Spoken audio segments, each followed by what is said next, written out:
My name is Sandra R. Curtis. I am 34 years old and I work full-time as a mechanical engineering technician while finishing the last year of my bachelor's degree at night. I live in a mid-sized city in the Midwest where most of my days are structured around work, classes, and the gym. I am not flashy. I keep a steady routine and I usually think before I react. My husband Lucas is 31. We have been married for 5 years and together for almost 8. We rent a townhouse together on the edge of downtown. Both of our names are on the lease. We split rent. Although I cover most of the utilities and insurance because I earn more, he works in marketing for a local lifestyle brand and has a much more social schedule than I do. Until about 3 months ago, I thought our biggest issue was that we were growing in different directions. He wanted more travel, more dinners out, more experiences.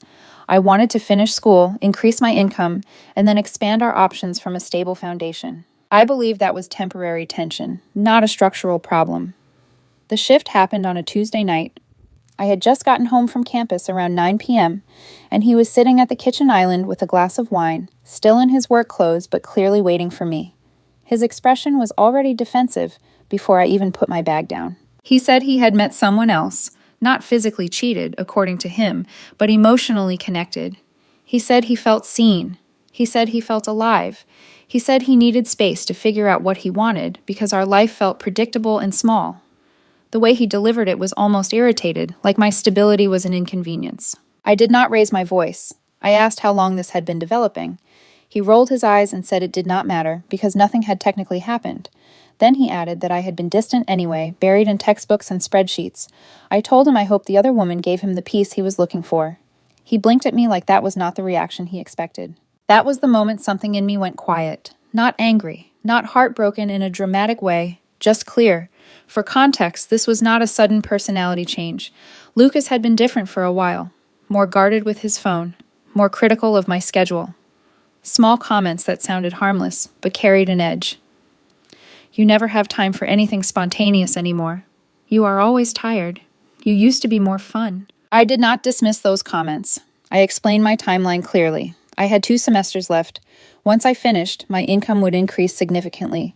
The grind was temporary. I asked him directly if he felt neglected.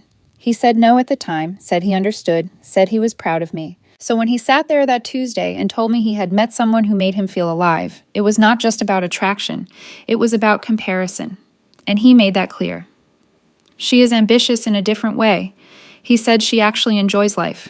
He said she does not treat every year like a waiting room. That was the tone. Not remorse, not confusion, almost justification. I asked the obvious question. Do you want a divorce? He exhaled loudly like I was being dramatic. He said, I need space. Why do you always jump to extremes? He said this is why he cannot talk to me, that everything has to be logical and final. I told him I was not jumping. I was clarifying. Space inside a marriage usually means one of 2 things, repair or exit. I wanted to know which direction he was leaning. He stood up and said he did not know yet, that he needed time to explore his feelings, that I should be mature enough to give him that without turning it into a legal threat. Explore his feelings. That was the phrase. I asked if he planned to continue seeing her while he explored. He hesitated for half a second. That half second was enough. He said he did not want to feel controlled. He said if I trusted him, I would let him figure it out without interrogating him. That was the moment I realized this was not confusion. It was a branch swing. He wanted the security of our lease, our shared bills, my consistency, while he tested whether this new woman offered something better. I did not argue. I did not beg. I simply said I would not participate in that arrangement. He called me cold. He said this was exactly why he felt disconnected, that I shut down instead of fighting for him. What he meant was I was not competing. After that conversation, I did not negotiate. I did not suggest counseling. I did not propose a cooling-off period. I went to bed in the guest room, set my alarm for 6 a.m., and started acting the next day. While he was at work, I called in sick to my job for the first time in 2 years. Then I opened my laptop and searched for short-term rentals near campus. By noon, I had scheduled 2 viewings. By 4 p.m., I signed a 6-month lease on a 1-bedroom apartment 15 minutes away. It was not glamorous. 3rd-floor walk-up, basic appliances, neutral walls, but it was clean. Available immediately, and within my budget without strings. I paid the deposit on the spot. On the drive back to the townhouse, I called a moving company and booked them for the following morning. Not a full-service crew, just 2 guys in a truck for 3 hours. Enough to move my desk, my clothes, my books, and the few pieces of furniture I had purchased myself before we got married. When Lucas got home that evening, I was sitting at the dining table with a folder. He dropped his bag and immediately noticed something was different. My tone, probably. "What did you do?" he asked. I told him I signed a lease. I said I was moving out tomorrow morning. He stared at me like I had spoken in another language. "You are not serious." I told him I was. I explained the lease terms. I told him I would continue paying my half of the current rent until the lease here expired, or until he found a roommate to replace my portion. I said I would not leave him financially exposed. He laughed, but it was sharp. He said, "This is insane." I said, "I need space, not abandonment." I answered evenly. Space from a marriage does not look like dates with another woman while your wife waits in the next room. His face hardened. "You are being dramatic and insecure." "No," I said. "I am being decisive." He started pacing, asking where I would go, asking how I could make such a huge decision in less than 24 hours. I told him it was not less than 24 hours. It was the moment he said he needed to explore another connection while keeping this one intact. I was not going to compete for my own husband. The next morning at 9 a.m., the movers arrived. They were efficient. 2 guys in their 20s who did not ask questions. They wrapped my desk, stacked my boxes of textbooks, and carried out the mattress I had bought before we got married. Lucas stood in the kitchen the entire time, arms folded, watching like this was some kind of performance. "You are really going through with this," he said when they carried out the last box. "Yes." He tried a different tone then, softer. He said, "I do not have to prove a point. We could talk about this like adults." I told him I had talked the night before. I had listened. I had asked clear questions. His answer was that he needed freedom to explore while keeping the marriage structurally intact. I was not interested in being structural support for my own replacement. He accused me of twisting his words, said he never said replacement. I reminded him that emotional exclusivity is part of marriage. If that is removed, the contract changes whether paperwork does or not. He scoffed at the word contract. He said I always reduce everything to systems and logic, that love is messy and complicated and requires patience. I told him patience applies to problems inside the marriage, not additions outside of it. By noon, the townhouse looked different. My desk was gone. My clothes were gone. The bookshelf I had built with my dad years ago was gone. The space felt lighter. Not emotionally, logistically. Before I left, I walked him through the financial breakdown. I would continue paying half the rent until the lease ended in 4 months. Utilities would remain split. I emailed him the updated spreadsheet showing the automatic transfers. He looked offended that I had prepared documentation. He said I already had this planned. "No," I said, "I am just organized." When I picked up my car keys, he finally asked the question that mattered. "So what is this, a trial separation?" "No." "Then what?" I paused, not for effect, but for precision. This is me removing myself from a situation where I am being treated as an option. He stared at me like he was waiting for anger, for a speech, for some emotional eruption that would validate his narrative that I was cold and extreme. Instead, I wished him well. I said, "I hope she gives you the peace you were looking for." Then I walked out. That night, in my new apartment, surrounded by unopened boxes, I did not text him. I did not check his social media. I did not call mutual friends. I opened my laptop and finished a lab report that was due at midnight. Because if my life was going to change, it was going to move forward, not sideways. The first week in the new apartment was quiet. Not dramatic, not cinematic, just structured. I set up my desk the first night. Internet installed the next morning. By day 3, the place looked intentional instead of temporary. I kept my routine exactly the same. Work, gym, classes, study. Lucas texted on day 2. "This feels extreme. We could have handled this differently." I responded once. "We did handle it. This is the result." He did not reply for several hours. Then he sent a longer message. He said he never meant for me to leave. He said he thought I would fight harder. That my willingness to walk away proved I did not value him enough. That part was interesting. I told him fighting for someone and competing with someone are not the same thing. I do the first. I do not do the second. Over the next week, his messages shifted tone. First frustration, then defensiveness, then subtle blame. "You always choose work over us.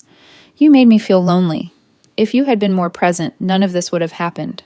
I did not argue point by point. I responded once more and kept it contained.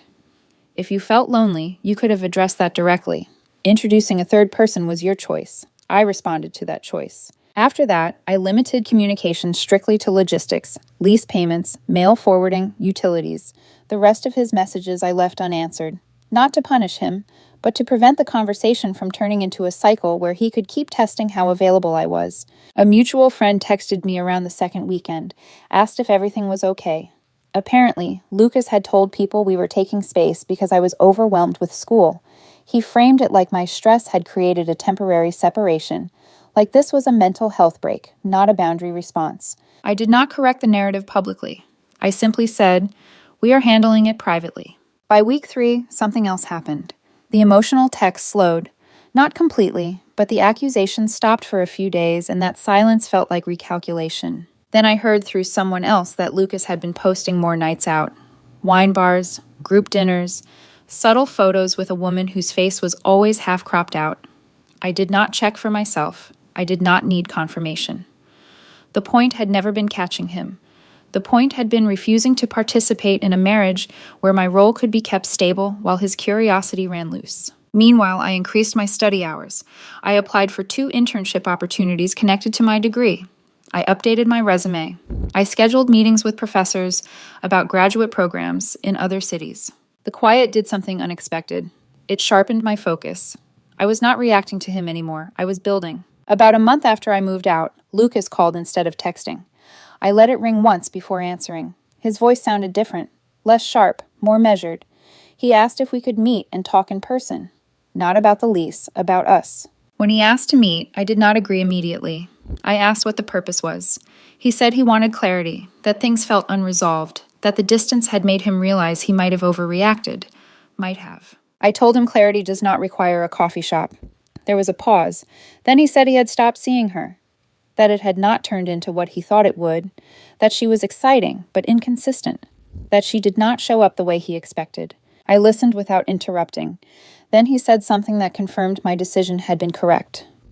"I did not think you would actually leave." That was the core of it. He thought I would posture, argue, compete, stay. He thought my stability meant I would tolerate discomfort indefinitely, that I would keep paying bills and sharing a lease while he explored feelings like they were a hobby. I told him I did not leave to manipulate him. I left because the structure had already shifted. He asked if there was a path back. I answered honestly. There might have been before he tested the alternative while still married to me. After that, trust changes shape. He tried one more angle. He said marriage is not about perfection, that people make mistakes, that we owed it to 5 years to try. I told him I respect effort inside commitment. I do not respect effort after exit strategies have been explored. He grew frustrated again, accused me of acting superior, of pretending I was above normal human emotions. I told him this was not about superiority, it was about standards. The conversation circled for 20 minutes. Same points, same attempts to reposition what he had done as confusion instead of choice. Finally, I ended it cleanly. I am filing for divorce next week. You will receive the paperwork through an attorney. I will continue honoring the lease terms as agreed until it expires. After that, our financial ties end. He went quiet. Then his voice shifted from defensive to sharp. "So that is it. You just erase me." I answered carefully. "No, you stepped out. I stepped forward." He said I would regret being this rigid. I told him maybe. But I will not regret protecting my self-respect. When I hung up, I sat there for a full minute. Then I blocked his number. Not out of anger. Out of completion. I also unfollowed and removed him from every social platform. Not because I needed silence from the world, because I needed no open doors. That evening, he called from an unknown number. I let it go to voicemail. His message was short, angry. "You really did this over one mistake." I did not respond. I blocked that number too. What happened next was predictable, but still instructive. He started reaching out through mutual friends. Apparently, he had not told people the full story. The version circulating was that I had become emotionally unavailable because of school, moved out impulsively, and blindsided him with divorce papers. One friend asked directly if there had been someone else. I answered calmly. He told me he needed space to explore another connection. I removed myself from the equation. That is the timeline. I did not embellish, I did not campaign. The next morning, I contacted an attorney recommended by a colleague. Consultation scheduled for Friday. There is a difference between reacting emotionally and making a decision once. I had made mine. Filing was procedural. No drama, no dramatic courthouse scene, just paperwork and a calendar, and my life moving forward without him in the driver's seat. I met with the attorney that Friday afternoon. I brought documentation, lease agreement, bank statements, screenshots of our financial transfers. There was no need to prove infidelity because we live in a no-fault state. That simplified things. We had no kids, no joint property, just shared furniture and a lease with 4 months remaining. The attorney asked if I was certain. I said yes, not emotionally certain, structurally certain. The paperwork was drafted within a week. Lucas received it through certified mail. He called from another unknown number that evening. I let it go to voicemail. His message was shorter this time, less angry, more incredulous. You really filed. Yes, I really filed. He tried another route the following week. An email. Long, reflective. He wrote that he had made a mistake, that the other woman had disappeared once things became complicated, that she liked the excitement but not the consequences. He said he missed me. Then he corrected himself and wrote that he missed stability. That phrase stood out. Missed stability. I replied once, I hope you find what you are actually looking for. Then I archived the thread. Meanwhile, something else shifted in my life. Around month 2, I received a call from one of the companies I had applied to, a paid internship tied directly to my degree, in a larger city 3 hours away. The role would transition into full-time once I graduated. The salary was higher than what I was currently making, even before finishing school. I accepted within 48 hours. Not to prove a point, not to outrun him, because the opportunity aligned with the direction I was already moving. At the end of the semester, I notified the leasing office that I would not be renewing under any circumstances. I continued paying my portion through the final month as agreed. Every transfer was documented. Every utility split was honored. Lucas tried one last reach out through a mutual friend. Apparently, he said I was being transactional about something that had once been emotional. The friend asked if there was any chance of reconciliation now that the other woman was gone. I answered calmly. The presence or absence of a third person does not undo the fact that he chose to introduce one. There is a difference between regret and revision. Regret feels heavy and accountable. Revision sounds like this never would have happened if you had reacted differently. He also told someone, apparently, that he did not expect me to go this far, that he thought I would cool off, that I would come back once the tension settled. That sentence confirmed something important. He thought my absence was emotional, temporary, a storm. He did not realize it was structural. By the time the lease on the townhouse ended, I had already secured my new apartment in the larger city. Simple, clean, close to work. I transferred my final rent payment as agreed and sent confirmation to the leasing office. Closed that chapter cleanly. There was no final meeting to exchange belongings. Anything that mattered to me had already been moved the morning after I signed the new lease months earlier. Anything left behind was replaceable. The divorce finalized 6 months after he said he needed space. I did not attend the hearing in person. My attorney handled it. When the confirmation email came through, I read it once and archived it. No ceremony, no ritual, just a legal end to something that had already ended the moment he asked for freedom inside the marriage. The internship transitioned into full-time earlier than expected. My salary increased significantly. I signed a 12-month lease in the new city and upgraded slightly. Still simple, still intentional. And here is the part that matters. I never reached out, not to check if he regretted it, not to confirm if the other woman stayed or left, not to prove anything. My quiet absence was not a tactic. It was a boundary maintained consistently. People assume closure requires conversation. Sometimes closure is the door closing and never reopening. About 9 months after I moved, I ran into someone from our old circle at a conference tied to my industry. Different city, different context, same familiar face. He looked surprised to see me, asked how I was doing. I told him the truth. Good, busy, settled. There was an awkward pause before he mentioned Lucas. Apparently, Lucas had moved out of the townhouse shortly after the lease ended. Took a smaller place closer to downtown. The woman he had been seeing did not last more than a few months. According to him, she was great at attention, not great at consistency. None of that surprised me. What did stand out was something else he said. He thought you would come back once you cooled off. That narrative again. That my decisiveness was temporary. That my absence was emotional, not structural. He also mentioned Lucas had started dating again quickly. A couple of short relationships. Nothing stable. I did not feel satisfaction hearing that. Just confirmation. When someone is chasing the feeling of being seen instead of building something durable, they often confuse novelty with depth. After the conference, I walked back to my hotel and thought about the timeline. 1 sentence at the kitchen island. 1 decision the next morning. 1 lease signed within 24 hours. There was no revenge, no public argument, no dramatic social media statement, just movement. In the year since that Tuesday night, I had finished my degree, secured a better job, relocated to a stronger market, increased my income, expanded my professional network, built a new routine. I did not do those things to prove a point to him. I did them because once the distraction was removed, the path was clear. I dated casually for a while. Slowly. Intentionally. No rush to replace. No rush to declare anything permanent. One thing changed permanently, though. If someone tells me they need space to evaluate alternatives, I no longer negotiate. Space is not a threat, it is a decision, and I respond to decisions with action. It has been just over a year now. The divorce is finalized. The lease is long expired. The townhouse is someone else's address. His number has remained blocked the entire time. There was no final apology, no dramatic attempt to win me back, no public fallout, just silence. And that silence did something I do not think he anticipated. It forced him to sit with the reality that I did not react emotionally. I recalibrated structurally. A few months ago, I heard through that same mutual contact that he mentioned me in conversation.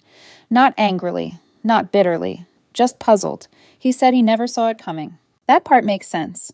From his perspective, I was predictable, stable, routine-driven, the kind of woman who would tolerate discomfort for the sake of long-term plans. What he misread was the difference between patience and passivity. I am patient with growth. I am not passive with disrespect. When he said he needed space to explore another connection, he assumed I would argue, compete, negotiate, stay nearby as a backup.